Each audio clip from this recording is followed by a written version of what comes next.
In front of me is Apple iPhone 12 mini, and let me show you how to reset home screen layout on the following device.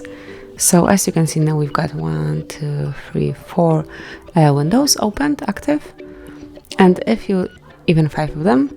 And if you would like to restore default setup, just open the settings, then find and select General, scroll down and click on Reset.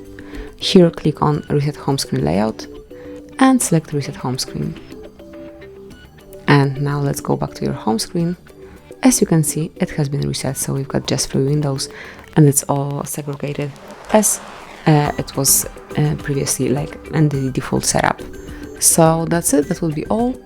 Thank you for watching. Please subscribe our channel and leave a thumbs up.